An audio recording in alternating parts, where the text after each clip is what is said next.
Hey team, Rowan here, and Rob. Hey team. So I've been designing some future tattoos for myself, and we realized that I have never spoken about my love of Legos. Yeah. So some of my earliest childhood memories were actually of Legos. Like, they're the first toy I remember playing with. I have a lot of love for, like, the classic.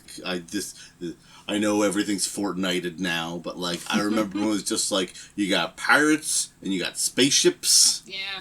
And You also just, like, standard building blocks. yeah, the standard city ones, like, yeah, but the most fun was, like, you know, castles, pirates, spaceships, and then you made kind of your own story. So I've been thinking about what kind of tattoo I wanted to commemorate Lego, and I didn't just want, like, a brick. I think my favorite sets were, it was either the knight or the pirate set, depending on when you ask me, and the knights are just neat looking.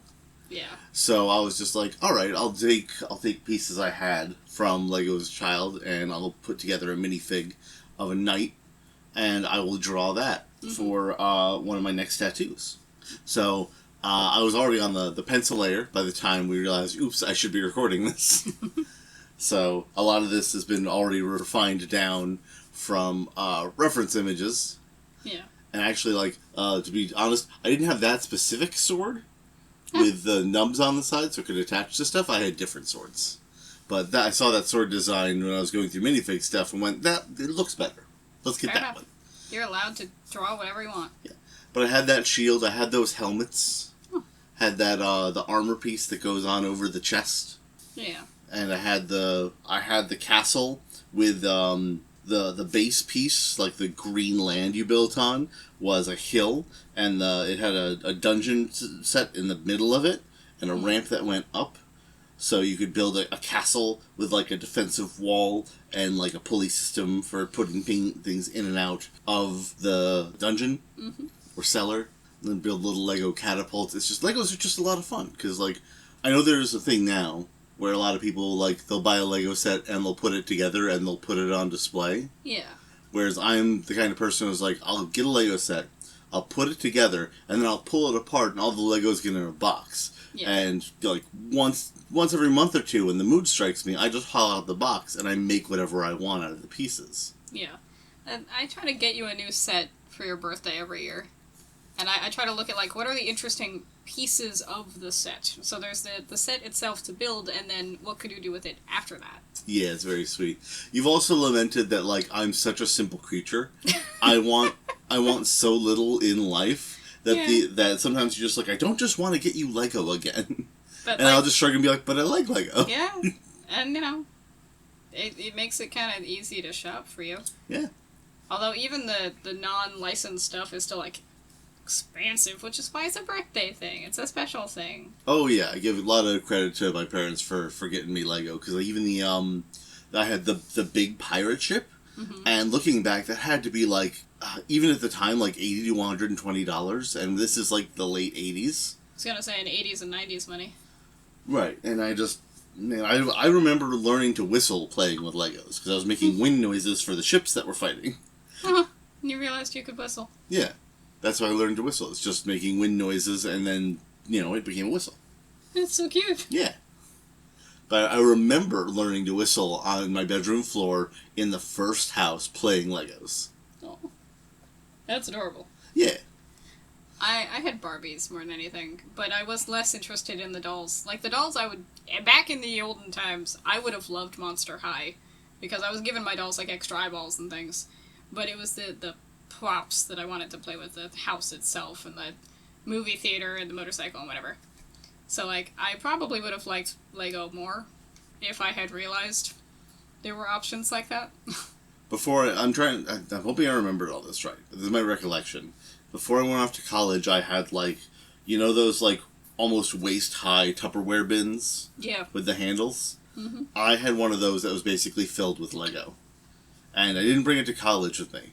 And I think my mom gave it away while I was at college. Aw. I did have a big tub of Lego, but I gave it away to an ex-boyfriend that I felt bad about breaking up with, because he was very nice, and he's still my friend, and so he got a consolation prize of all my Lego.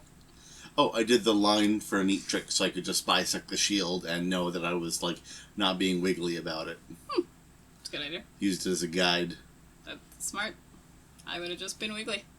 You're better at geometric things than I am. Need the... Well, with Lego, you kind of have to be... It has to be geometric or it doesn't look good. You'll have noticed at this point, if you looked at the legs, I did cheat on the legs a little bit.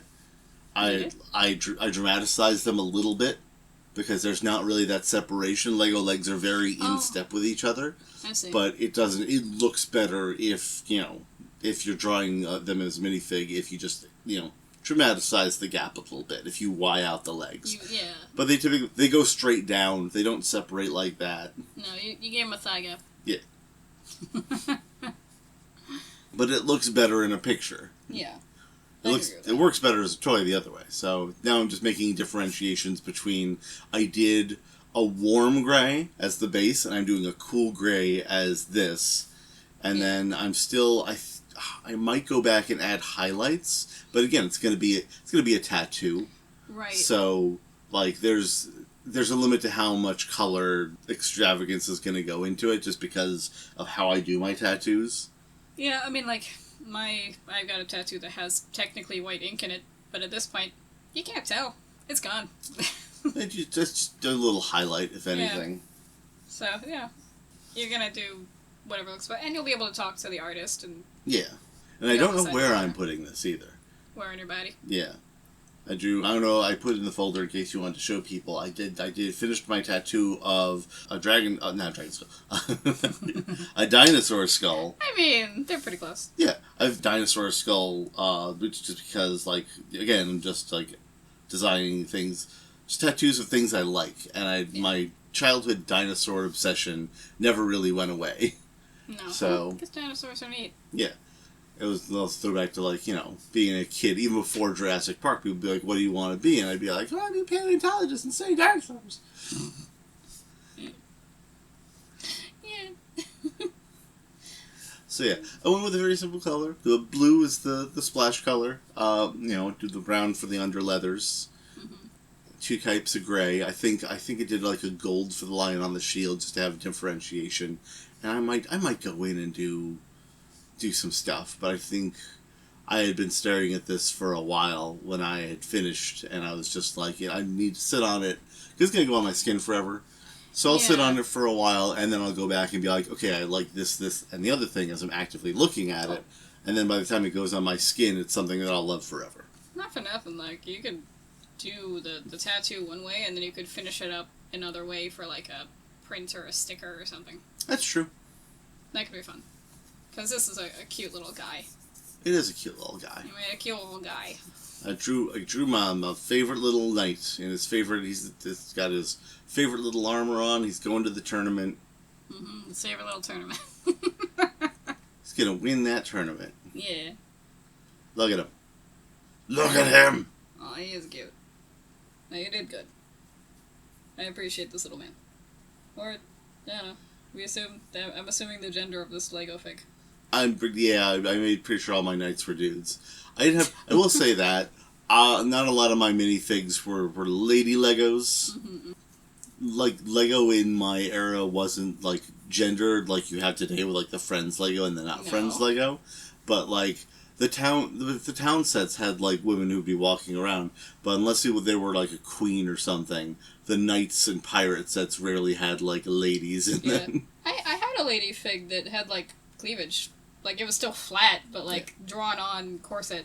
I think it was the casual misogyny of the time. Yeah. Legos for everyone, but they didn't really have good female representation in their adventure sets. But this is going to be your tattoo. Tattoo!